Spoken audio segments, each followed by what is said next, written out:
Welcome to the very first museum collection conversations. And I am now here live Hi. with a dear friend and colleague, Dr. Kate Stratton. Hi, Kevin. Oh, this is so great.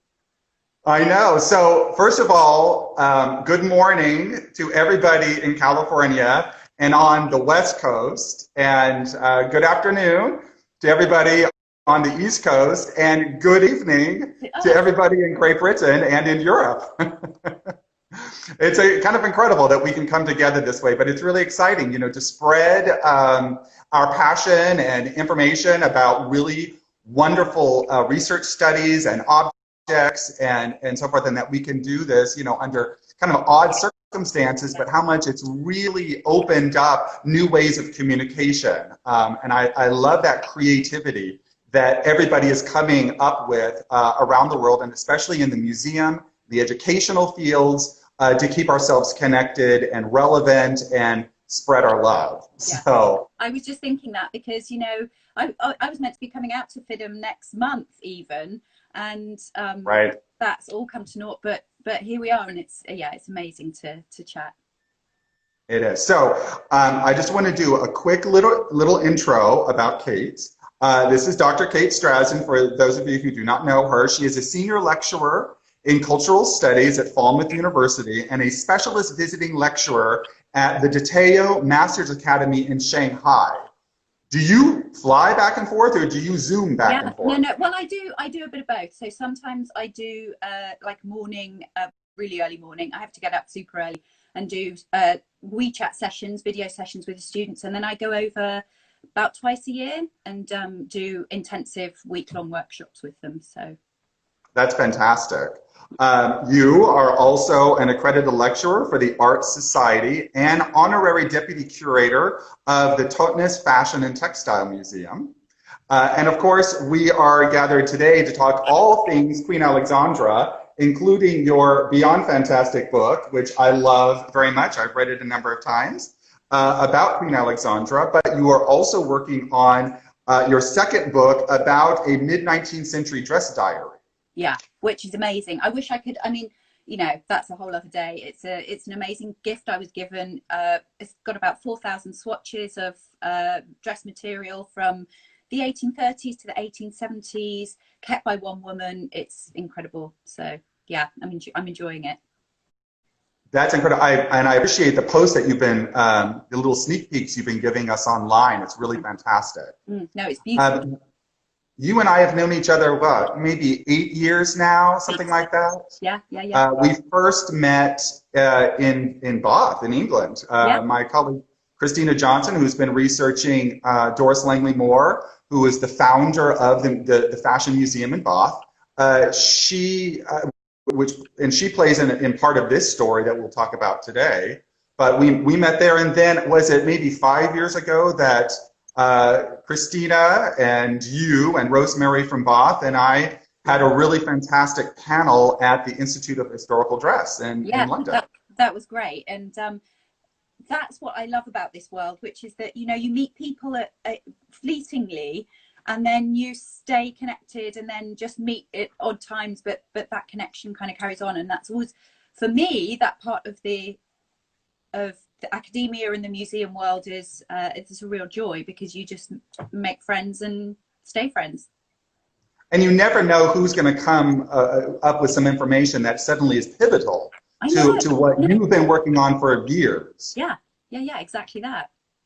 And I think it's interesting how your book, I was on Queen Alexandra, is the definitive case study. And of course, with everything, there's even more research to do. And it is extraordinary how her wardrobe pieces keep popping up in the oddest places. Yeah, I mean, the book is already out of date, because there are things that I think so I finished that book, it came out in 2017, but I finished the research in 2012, 13, because it was part of my doctoral thesis. And since then, I guess maybe 7, 8, 9 more pieces have come to light in different places, different parts of the world since then. So it just shifts that story slightly every time something new emerges. Is there ever a possibility that you might do a second edition or I an expanded I book? would love to. What I would love to do, but it's very difficult. You'll know that for me, I would love to do an illustrated, like a really good illustrated Right. version, because her garments warrant all the color and the glitz and the. It's very difficult in academic publishing to get that kind of publication through. So yeah, in an ideal world, I'd love to do a kind of all singing, all dancing version of it. It's difficult to talk about a subject when you can't show what it is that you're talking about, But especially in beautiful illustrations, yeah. so people can feel the details. Yeah, and the problem is, of course, that so many of her things. I mean, I guess we'll come to the one that you've discovered, but it's about they're not always easy to mount so that you can photograph them. No. So they don't look as great if it's the roadkill shot that people talk. When it's spread out on the table. Right. You want them to look fantastic, but the actual cost of photography and conservation is often too high to make that possible in a book. Right. Just before we get to some of the questions that our viewers sent in advance earlier this week, and also I am watching the stream of questions here, but to me it's like, walking and chewing gum at the same time. So got to focus on one thing. But just as a little segue for Kate, I do have a little present for you, and I am wearing it today. I am wearing my London Tube tie just for you, because I'm sure Alexandra rode the London Tube many times in her life. She did. She was sneaky. She would manage to get shot of her, the people that she was supposed to be with, her, security, and she would hop on the tube and on her For real. She was. Anyway, so many stories. She was off shopping.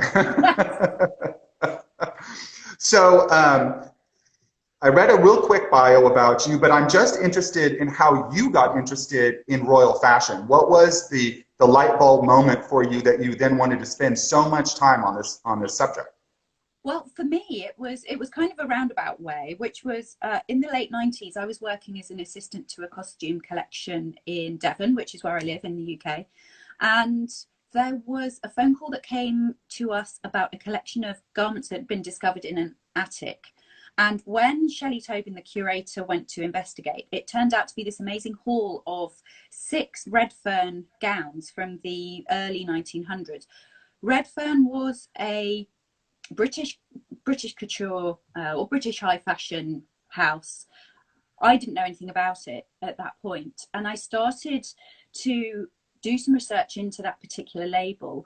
And it was when I was investigating the label that pictures of Alexandra just kept on appearing. She was really closely associated with them. She was one of their key patrons, really, from the sort of 1880s onwards.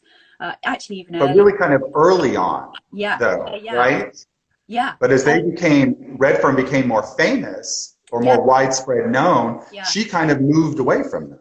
She did. She, in many ways, she was the key driver in Redfern's success, because she started to wear his things when he was just a small draper on the Isle of Wight. She went there for her honeymoon and started to wear things that he made. And he made these sharp tailor-made suits, costumes.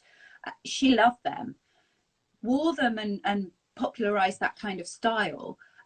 But when he became really big later on and had establishments in New York and London, Paris, she kind of moved away and wasn't so keen then.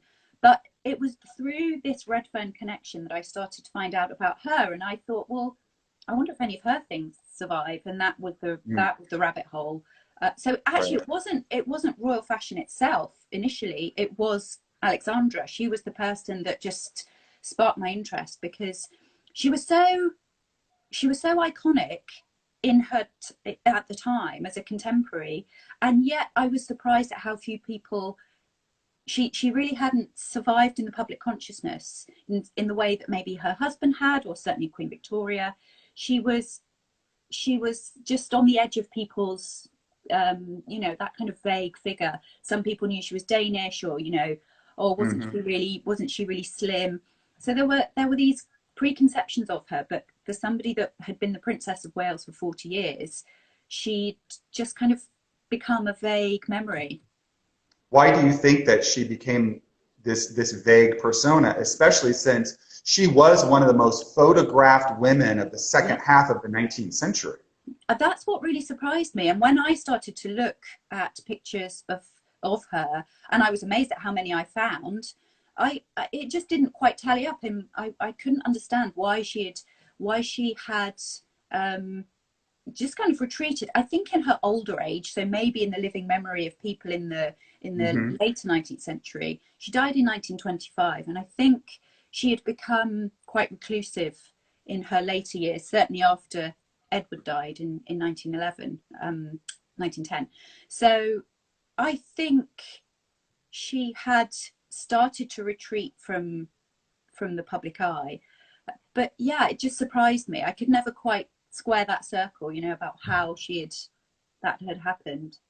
I wonder if it has anything to do with the World War I, only because it was so monumental, a world war, right? But it really divided both the Victorian world, and the Edwardian world kind of gets mixed into that with the then contemporary modern life, and how devastating it was. 100 years ago we had the influenza epidemic, so it's so telling right now. We don't know what today's world is going to be like once we're through this and looking back 10 years. But it was such a monumental collide of events that really that older world of the aristocracy, so many of the royal families in Germany, Austria, Russia, were obliterated because of the circumstances. And I wonder if Alexandra really as a persona just kind of got blended into that. Yeah, it could well be that she was the kind of last of the old guard, and that was to be her fate. And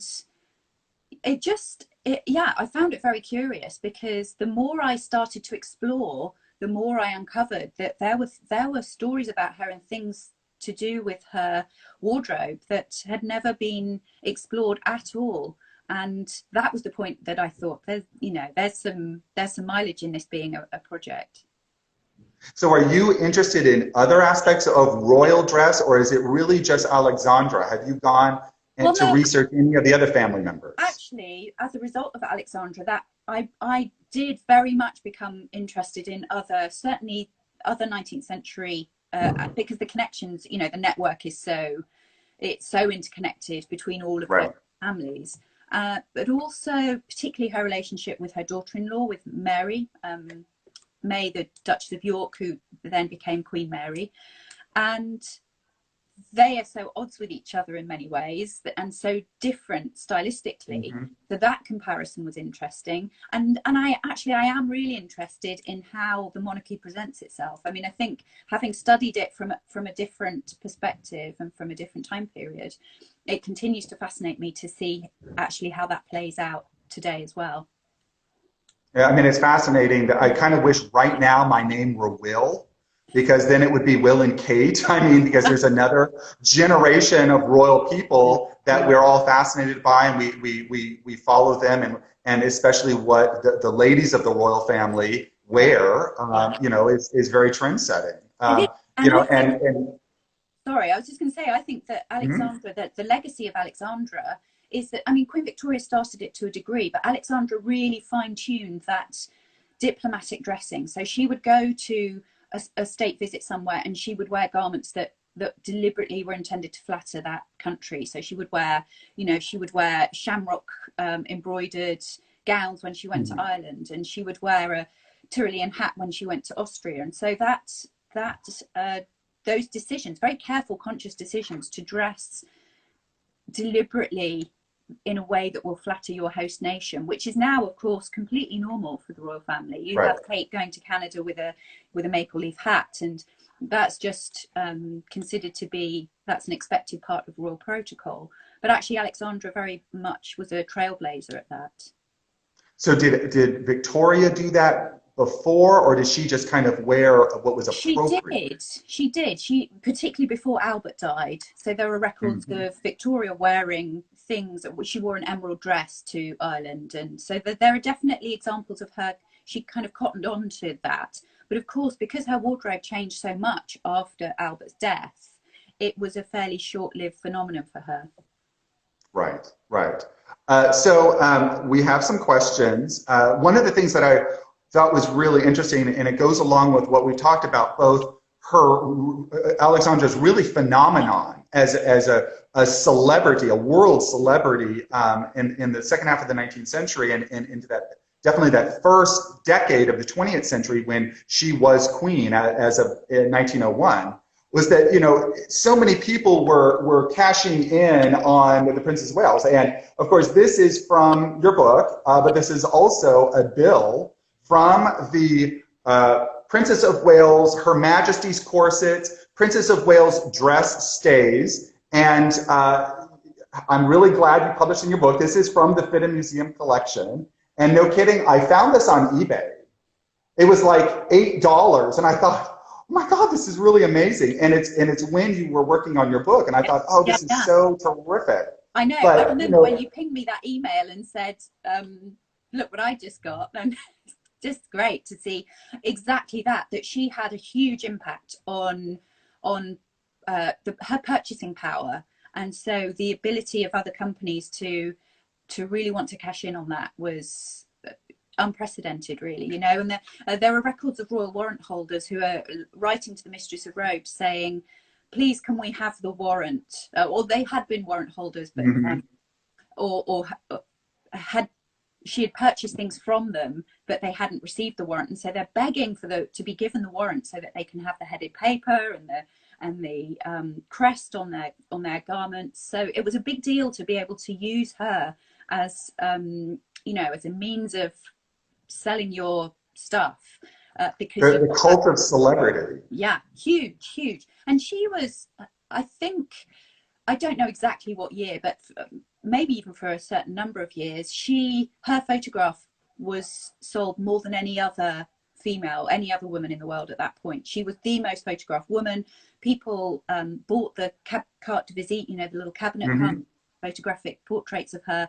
She sold over 4 million of one particular image. So she was hugely popular, partly I think because she was very different to Queen Victoria. She was this kind of young, vivacious, colourful kind of character, but also because she wasn't part of the British establishment. She had more of she didn't bring quite so much of the stiffness that maybe had become synonymous with Victoria and her family. And she was given the kind of she was called in the press the People's Princess. So you're kidding. No, she was, you know, long before Diana ever acquired that, she was called the People's Princess. And I think that's because people felt she was an accessible kind of character.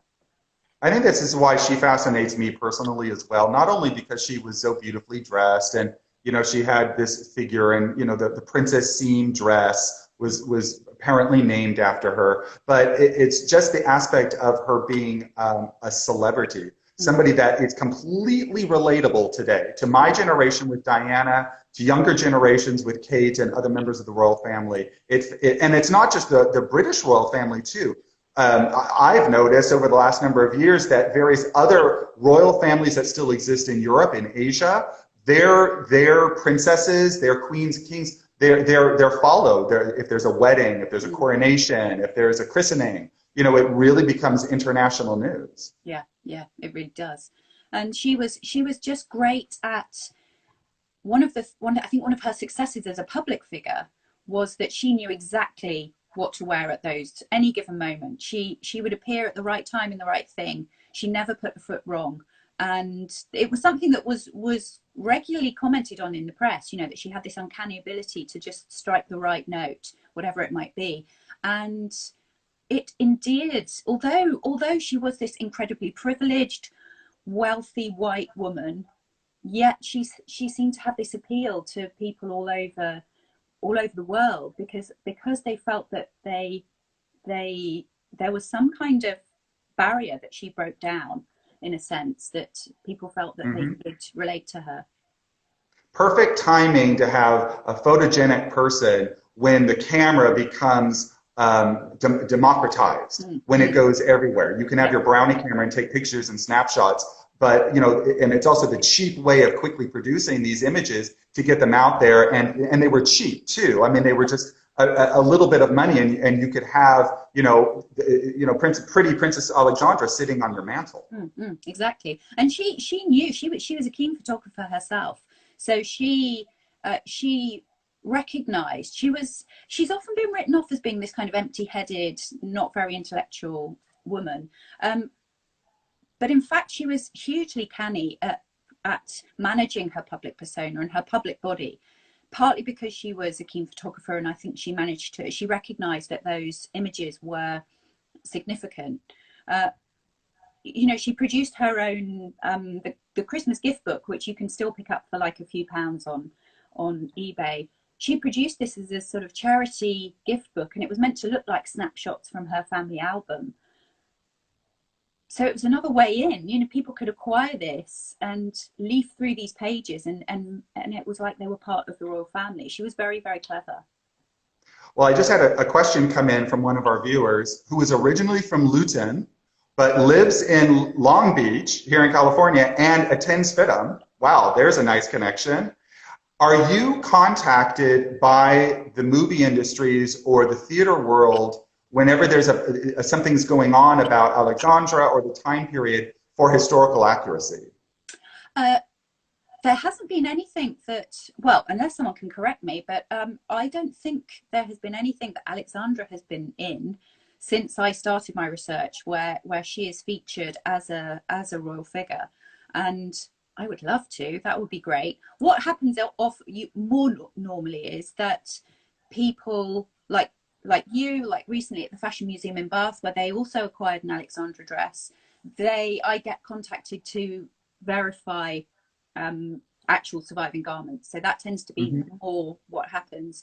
If anyone can think of something that Alexandra's been in as a fictional, in a dramatic role, but there was a series back in the 70s where she was that one that was Edward VII, I think it was called. Yeah. And then there was one on Victoria as well that she played a big role in that. But yeah, that would be great. Well, we're fortunate to have two Alexandras in our collection now. This is kind of curator's favorite, I have to tell you, because never did I think that we would have some pieces by her, because I actually never thought that there were any available. And then we've now been able to acquire two. I know this is kind of a bad shot, but this is the Queen Alexandra bodice that we have in our museum's collection, that we acquired from the Helen Larson collection, which was a massive fundraiser for about 7 years, the museum, and we were very successful. And I'm sorry for this shot, because this is when I was in Australia last year installing it at the Bendigo Art Gallery for the exhibition Tudors to Windsors, and it was all about royal portraiture, and they borrowed a number of royal pieces from us, including this Alexandra bodice. And this is actually closer to the real color of it. It's this absolutely magnificent blue wool with the white soutache work and the beautiful carved mother of pearl buttons. And it's exciting that apparently this is one of the earliest existing Alexandra garments known. Yeah, it really is. It's very interesting. The spread of her surviving garments is fascinating. So that's anything from, there's 1 or 2 pieces from the 1860s, a very small number. Maybe 1 or 2 pieces from the 70s, nothing, I don't think, from the 1880s. And then there are more surviving pieces from the 1890s onwards. So having anything early on is really, really rare. I think it's probably one of only 4 in the world. And we have talked about this, and it's possible, especially stylistically and where it would place in the 1860s, that it's possible it's from her trousseau from 1863. Yeah, exactly. So that again makes it. There were a few things. There's a bashlik, a red cloak, and another white cape in the Met Museum in New York that seemed to be tied to her trousseau. So it's a really rare thing to have something as early as that of hers. Well, one of the things that I like about the 2 garments that we have is we have her at the very beginning of when she became the Princess of Wales. You know, because she had been the Danish princess from a relatively small family that married very well. Her sister became the Tsarina of Russia. So here we have her from the very beginnings of her royal life with the British family when she first becomes Princess of Wales. Then jumping 40 years with our latest acquisition, now this really extraordinary three-piece evening ensemble. This is the ball bodice of the ensemble, and it dates right at the very beginnings of the 20th century when she is just newly crowned Queen of England. So here is another new chapter of her life through a garment. It's a great, I mean, it kind of bookends her career really beautifully to have those two pieces. What is always so fascinating about her when you look at the surviving garments is that her shape doesn't change very much. Now I know obviously she's wearing a corset, you know, we know that, but she, you know, when I measured her garments, I think her waist measurement changed maybe 2 inches between 1863 and about 1908, which was the latest garment I measured. So, you know, and after having how many children? Well, she had 6 pregnancies and 5 surviving children. So, yeah. Okay, so that opens up other conversations. Was she like the Empress of Austria, Empress Elizabeth of Austria, who was very well known for being a manic, working out person? I mean, she had a gym installed in the Hofburg Palace and was very well known for being really kind of hardcore into physical fitness, specifically to keep her waist tiny. Was Alexandra similar? I haven't found records of her being obsessively concerned about what she ate, for example. Those kinds of things, you know, the British royal family were very careful to, you know, finding stuff. But for a start, there aren't many of Alexandra's writings or records left. Some letters that she wrote to people, but there's not a great deal. I think she deliberately, because she liked garments like the tailored silhouettes. Mm-hmm. For that reason, I think she liked to maintain her slender figure. And Queen Victoria didn't like it. And I've often wondered if maybe that was another incentive.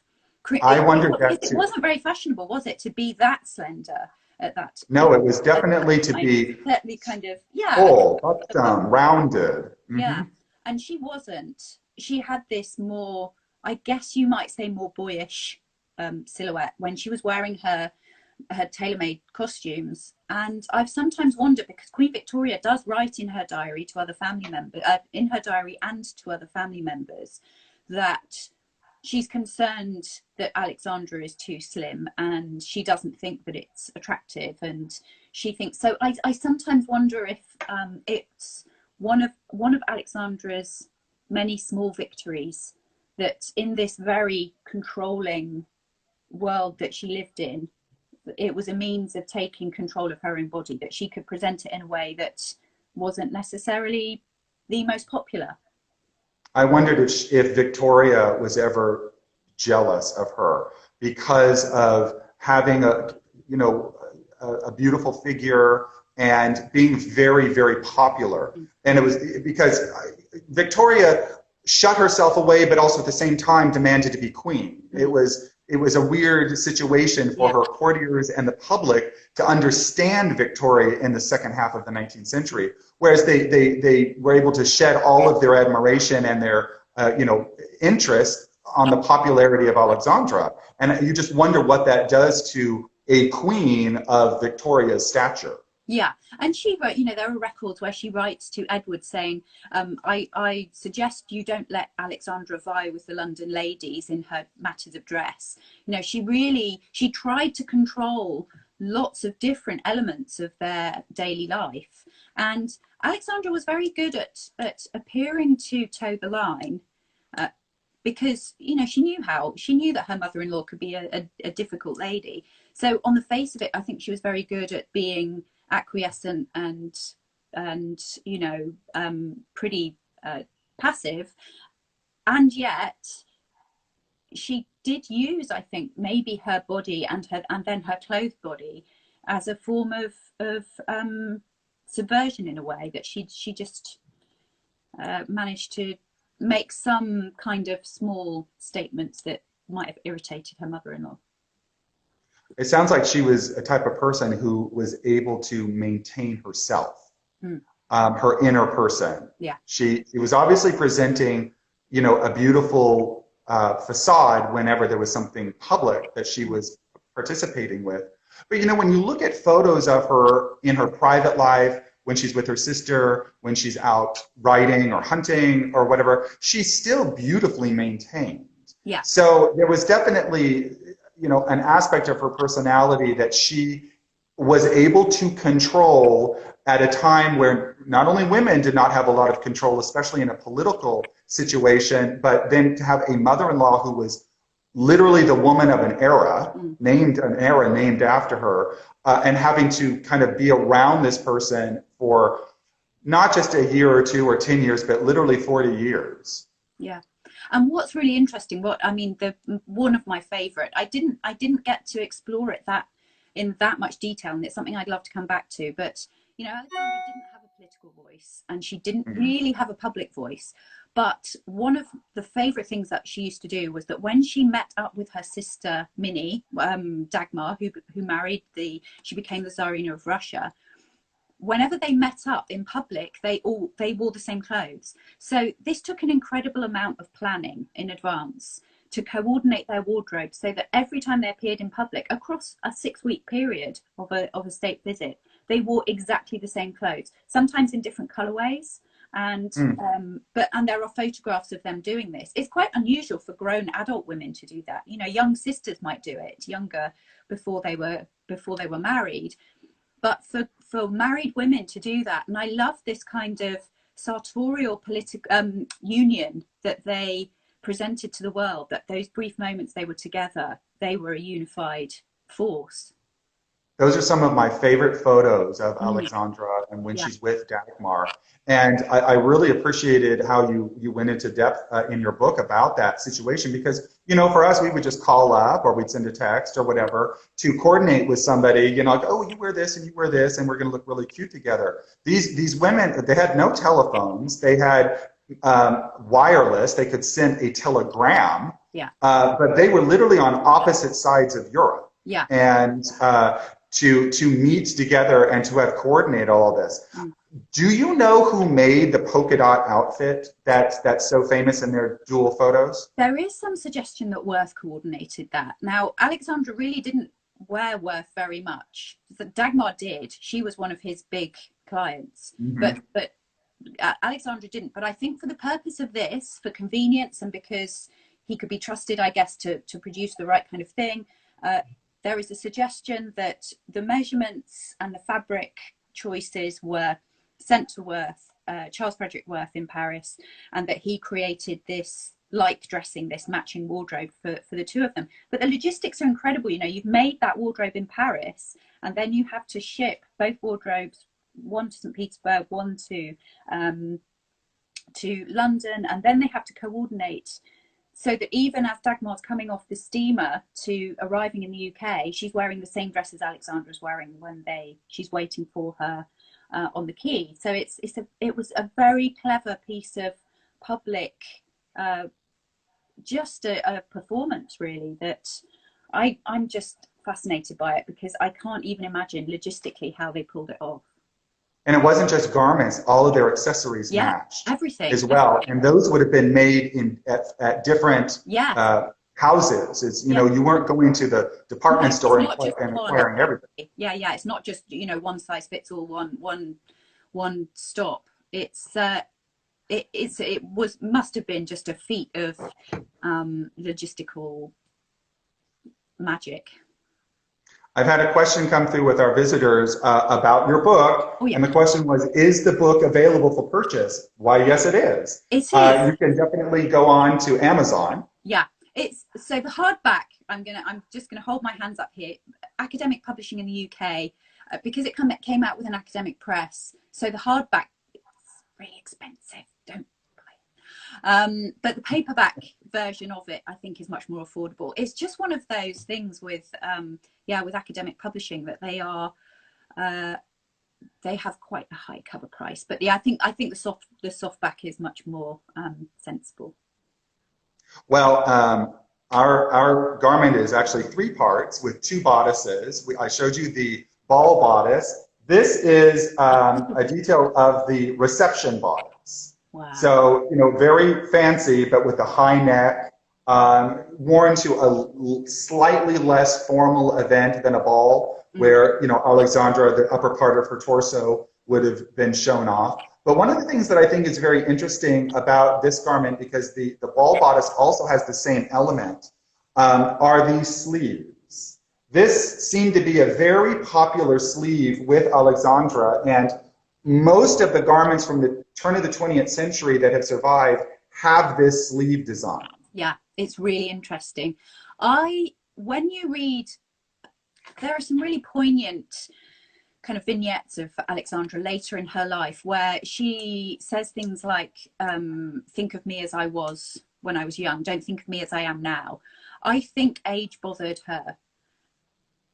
I guess when you have been in the public eye for as long as she had and fated as this beautiful kind of fairy-like creature for so many years, and she had always authorized the retouching of her official photographs. So when you look at the coronation portrait, right, for example, she looks amazing in that. She was, in fact, hang on, let me think, she's 60. Honestly, I didn't think she was old as that. 58. So was she 58? Yeah. 57 or 58 at the coronation. So she's approaching her 50s, and when you re-look at that portrait and think about it in that context, she looks way younger than she actually is. And there is an example of, there is a surviving picture of the pre-retouched version of that, where she looks much more age appropriate. And so I think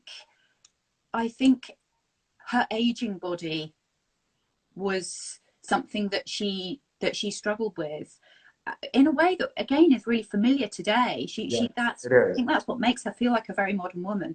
And I think that those sleeves are part of her learning to present this still very fairy-like royal persona, but one that is managing the changing shape of her body. And because we know she was still very thin, but it was definitely her face. I mean, I think it is interesting that in today's world, going through the supermodel world, and all of the magazine covers, Vogue, Harper's Bazaar, everybody, all of those magazine covers are touched up. Yeah. I mean, you can compare the 90s with the 1960s, and in the 60s, at least you can see pores. Yes. And now today, online, we've got the filters that we can suddenly make ourselves look younger. What's nice is you and I don't have to use those filters. We're still gorgeous. But, yes, it is really a contemporary thought. And particularly out here on the West Coast with Hollywood, the idea of Hollywood and this perfection that is presented. And you fast forward, 2 or 3 decades, and you have Marlene Dietrich, or you have Marilyn Monroe, or you have whoever that are presenting these really kind of perfect lives, perfect physiques, perfect faces, always, but they're always touched up in a way, or beautifully lit in ways that masks all the wrinkles. So it is something that's completely. That's why Alexandra's dresses, I'm convinced, again, this is kind of a conjecture, and I have no written evidence for this, but when you look, there's a split in her style. So pre 1890s, or certainly pre 1900, her evening dress is relatively plain. It's beautiful, and it's lavish, and it's gorgeous, but it's not anywhere near as decorated as the later versions, the ones that come after 1901. And I have this theory, apart from her definitely appearing more regal, this is now the Queen, I think that she was using her formal gowns to kind of act as this beautiful kind of shimmering armor, that it was deflecting from, first of all, her deafness, because by this point she's profoundly deaf and is really struggling to in public situations. She just can't hear what was going on around her. So I think she uses, and that's why your new acquisition absolutely ties in with that. That she's using these very sparkling gowns to just shield herself slightly from her body and from some of those infirmities that were beginning to tell.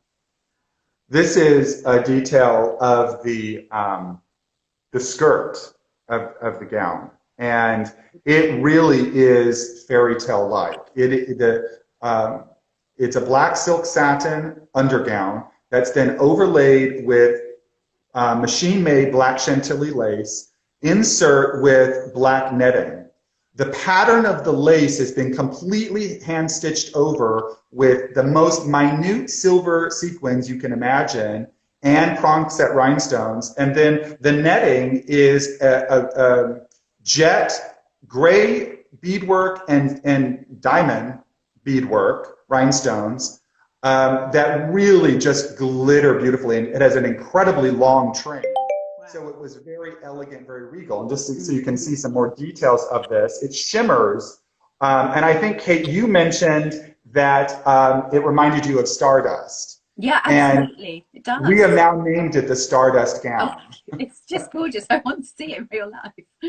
It is. And so for those of you watching and have seen our blog post, we have a 2-part blog post about the discovery of the gown and then our research and talking with Kate about it. What's astounding is within Kate's book, all of this is Kate's research. I've done very, very little that I can take credit for. So thank you, Kate. But there was a store called Baroque in London. It was like an antique shop that, so for some reason, came across 8 garments of Alexandra's in around 1951.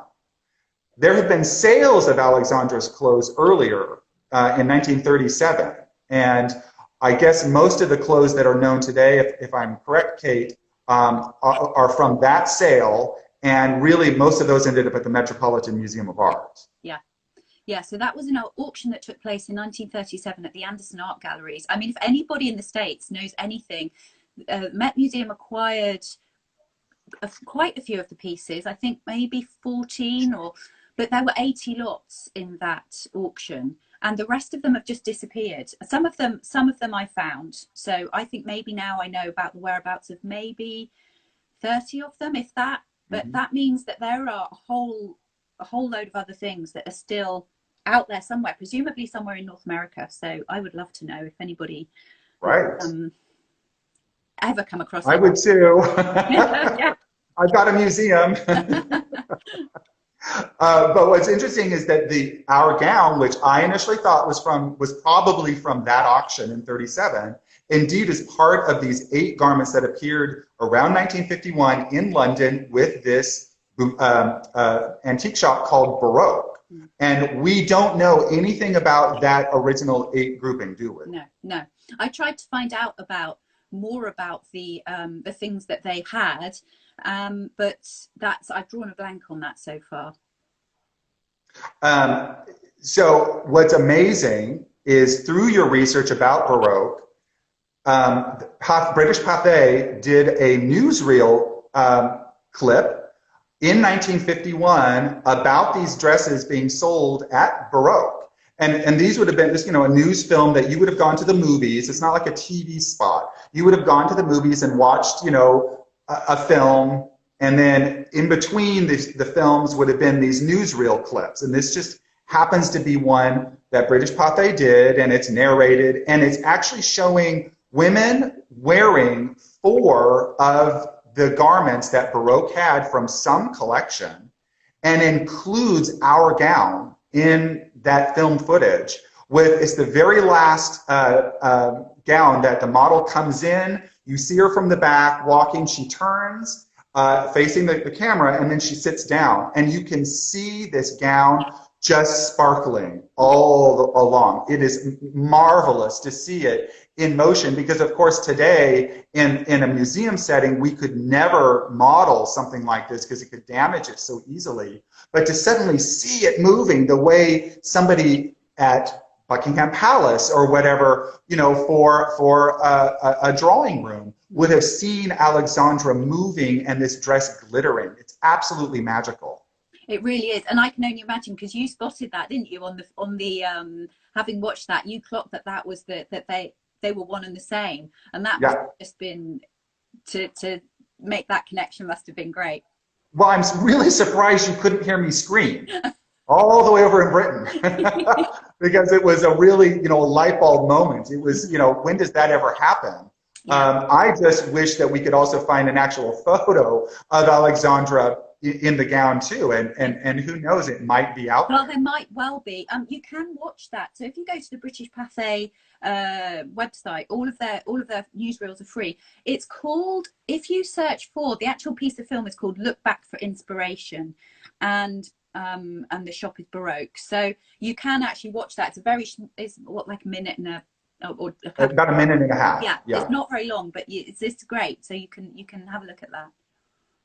And I just had one of our audience members ask, how do we see this video? Go to the FIDM Museum blog, blog.fidmmuseum.org, and you can read the two-part section that I wrote about our gown. And also in the second part of it is a hot link that you can click on and you can watch the video. It's really fun. Just since we're on that topic, and before I do a little reveal here, that there are, of the 8 dresses, there are 3 now known.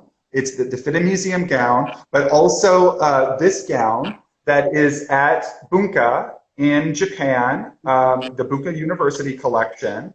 And it is a beautiful gown that I do not know who made this. I wouldn't be surprised if it was the same maker as our dress. Yeah. But it's covered in gold sequins, kind of in a fish scale. So once again, very glittery, very much that formal armor that Alexandra would have worn. And the third dress that's known from that collection is in Bath.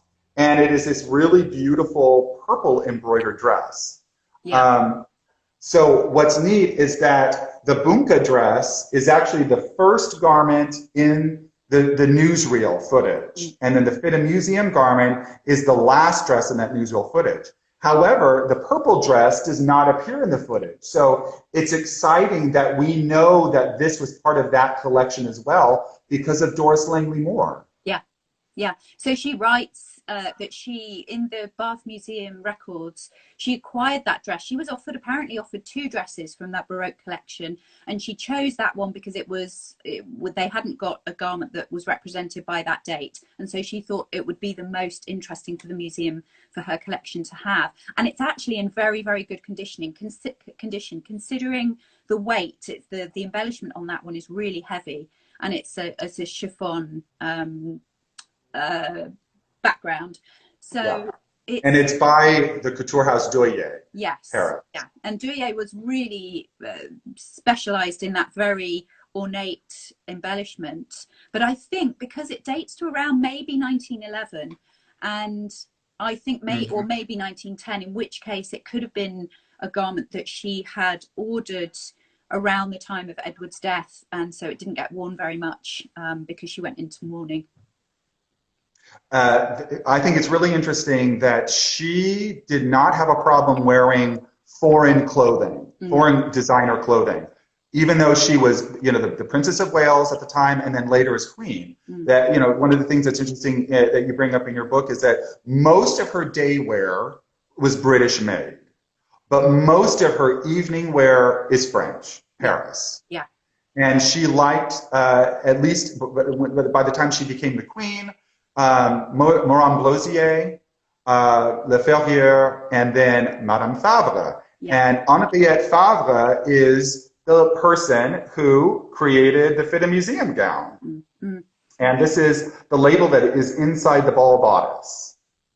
So what I think is interesting is it's 5 Rue de la Paix, and situated literally at 3 would have been Paquin, and 7 was Worth. So Henriette Favre was literally right in between those 2 other really well-known businesses. What have you found if anything, about this maker, because I don't really know much about this house. And there isn't very much out there. It's one of those. I think what's interesting. This is a long overdue body of research here about the some of those women makers, those female-led fashion houses of the late 19th, early 20th century. Thinking about Callot, thinking about Henriette Favre, Paquin. Maybe there's a little bit more, but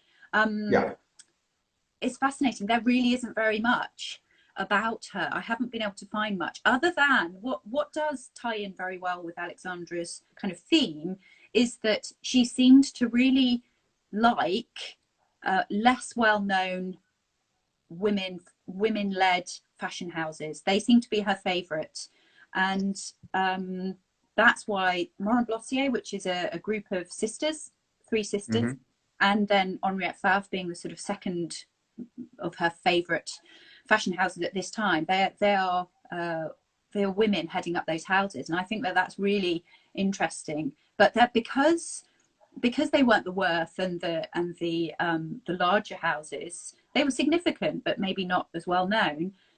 There hasn't really been the research into what they were doing, so they kind of exist on the periphery. And I believe Le Ferrier is Madeleine Le Ferrier. So again, another woman. Yes. So that's, you know what, I never thought of that about Alexandra specifically, possibly targeting female dressmakers of the time and giving her support. Yeah. Apart from tailoring, and then when, you know, her British tailoring was very much because British tailoring was the sharpest, the kind of most skillful in her opinion, and so she very much, that day wear comes from British male tailors. Well, we only have a few minutes left, and I have one photo that's really, really important to show, because it is how we know that this ensemble that the Fitted Museum has just acquired is actually Queen Alexandra's. There is very little information, as you know. Like we know that it was part of these 8 garments that were at the Baroque antique store in London in the early 50s.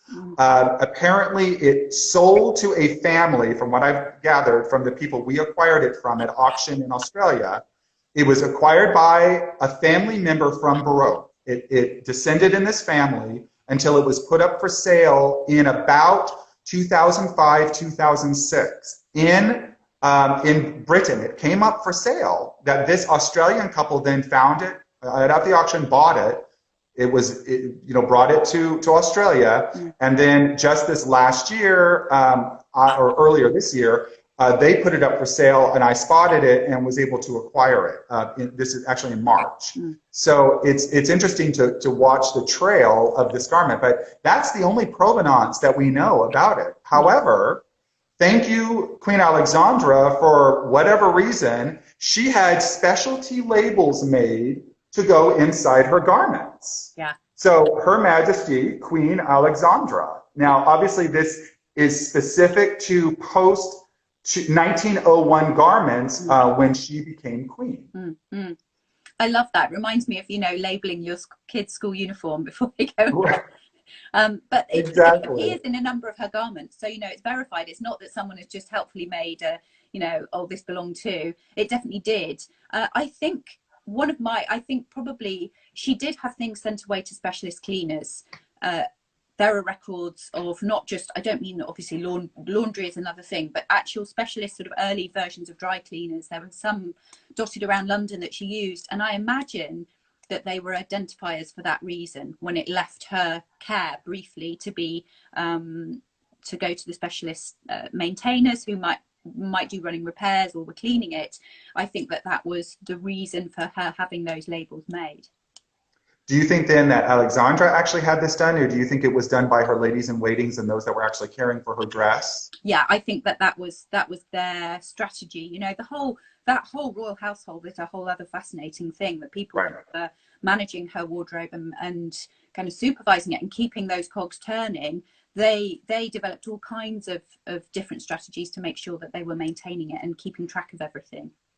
I just think this is amazing because it's so luxurious. I mean, this is a black silk satin label that then is printed over in this beautiful golden color. So, you open, it's in the ball bodice and it's in the skirt. This label, the reception bodice, doesn't have it, but those have the Madame Favre labels. You open it and it really glares at you. I mean, it just is very shiny. And it's just fantastic that she did this, because otherwise it would be difficult to know that indeed this was a gown that belonged to her, because it could have belonged to any very wealthy person, in the early part of the 20th century. Yeah, and there are others that have that in it, so that it kind of helps that in. Yeah, I did have a question that came up in our questions earlier this week, but also looking at our scrolling, it's really these kind of arrows that you see. This is in the center front of the skirt, and both of the bodices have this motif. I think it's interesting that Henriette Favre, this seems very much to be her style of decoration. It's lots of little sequins, often either just flat patterning, or she incorporates a pattern within, like she's outlining the lace pattern here. Have you seen Alexandra use any kind of directional arrows before? No, Is it any, I haven't, and it's really interesting because it's quite bold, isn't it? And it's very bold. It's very striking. You do see it clearly in the British Pathé newsreel. You do see the arrows very darkly, and it's very bold. She did like quite strong motifs. I mean, you see in many photographs of her, she's wearing her favourite serpent bracelet, which is a very strong, quite a bold piece. And so I wonder if she was drawn to certain motifs, or just fairly striking emblems. I don't know, but I haven't seen anything else with arrows on in that way. And what's neat is that they're parallel lines of arrows, and they're ombre, from dark to light to the diamond silver. Wow. It's beautiful. And then on her sleeves are rows of the same beadwork, all done in ombre. I mean, it's a beautifully thought out design and magnificent workmanship. I mean, it's just perfectly finished on the interior. So she was obviously, Alexandra was going to the highest quality dress establishments. Yeah, she absolutely was. And what's fascinating is the wardrobe accounts that give you an idea of how much she was spending. They're in the Royal Archive in Windsor, and they don't itemize what she was buying. They give the name of the supplier and then the amount. But they're pricey things. Well, we're going to have to leave it there because we are almost out of time. So I want to thank Dr. Kate Stratton for joining us in the very first FIDM collections conversation. And we hope to have many in the future. And I look forward to talking with you again and continuing research on all things Alexandra. So we thank you for joining us today. Thank you, Kevin, for having me. Bye-bye. Bye.